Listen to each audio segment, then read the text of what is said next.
Backlash, a success. King and Queen of the Ring tournament starting off looking pretty fine. And has God mode created the most dangerous version of the Bloodline. And here we go.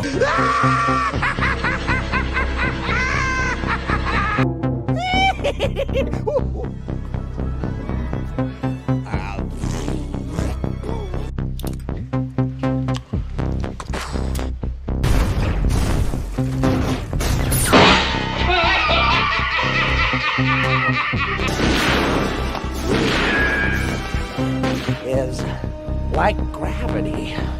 All it takes is a little push.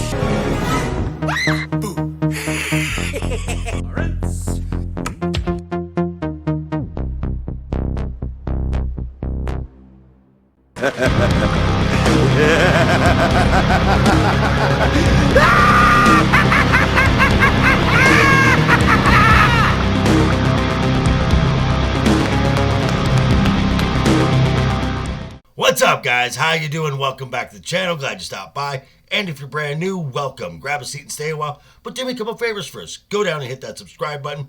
Go next door, ring that bell. Make sure it says all so you know when the next video pops up. Hit that like button, and before you head out, drop a comment. And if you're one of the regulars here, welcome back for another round. I ask that you also hit that like button. And before you leave, drop a comment, because YouTube does love the comments. And of course, share the video out on all social media. Okay, first order of business, major announcement for the WWE over the weekend in regards to WrestleMania 41. It appears that the success of the kickoff to WrestleMania press conference was enough to lure the showcase of the Immortals away from Minneapolis, Minnesota. So, April 19th and 20th, WrestleMania 41, Las Vegas. Now, let's give you a quick recap of Backlash and the beginning of the King and Queen of the Ring tournament. Here we go. So we're going to do a quick recap of Backlash this past Saturday over in Lyon, France.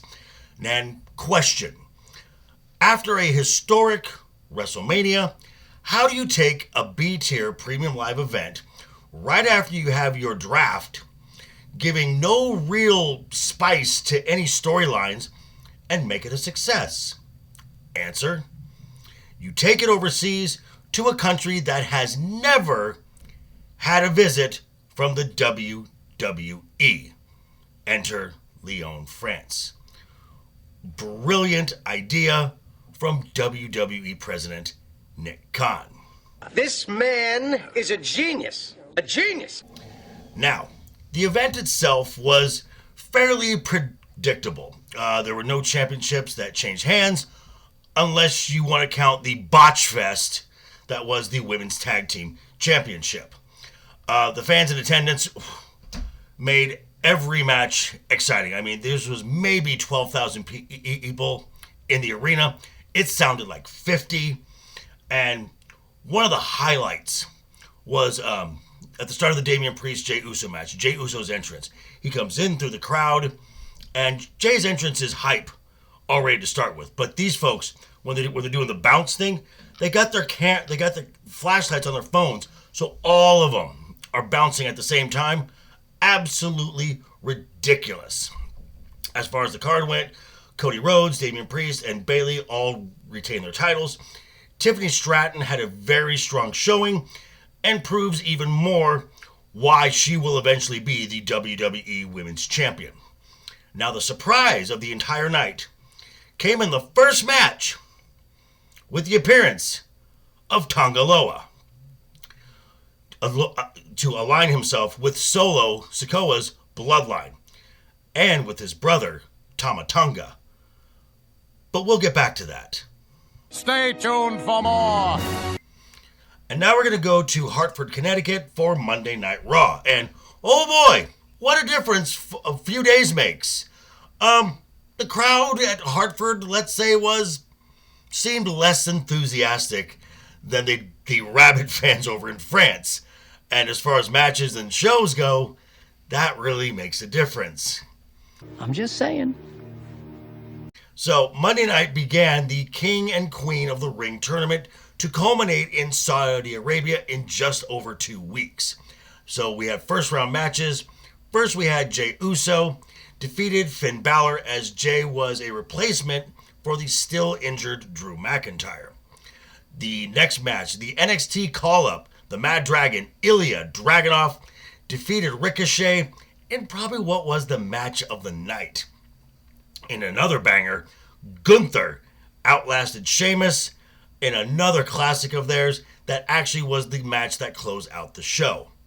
On the women's side, Io Sky and Zoe Stark advanced in their matches, and in her Monday Night Raw debut, Lyra Valkyria defeated Dakota Kai to advance in the Queen of the Ring tournament. Now, there were other matches scheduled. There was a match between Kofi Kingston and Rey Mysterio, along with Shayna Baszler and Zelina Vega. Were not shown, and they're going to be part of house shows later this week. But why? Now, we did also get 2 championship matches booked for the Premium Live event. We get the Women's World Championship, the Revenge Tour, Becky Lynch versus Liv Morgan, and another match announced which should be a absolute banger match. That will be a triple threat between Sami Zayn, Bronson Reed, and Chad Gable for the Intercontinental Championship. Now we're talking. Now, I had mentioned earlier, the big surprise over the weekend was the arrival of Tonga Loa to the Bloodline. And now I say surprise because pretty much everyone had this event to be where the arrival of the Samoan werewolf, that will be Jacob Fatu. So now, the Bloodline literally has God on their side. Now, when I say God, I don't mean how Hall of Famer John Bradshaw Layfield referred to himself as a wrestling god, nor do I mean when CM Punk told The Rock that his arms are just too short to box with God. No, I mean literally God, the Gorillas of Destiny, the 7-time tag team champions from New Japan. Now, as cool as this is, and it really is cool, it has thrown off pretty much everybody's predictions as to the arrival and the role that Jacob Fatu, who is signed by the WWE, is going to play in the upcoming Bloodline Civil War.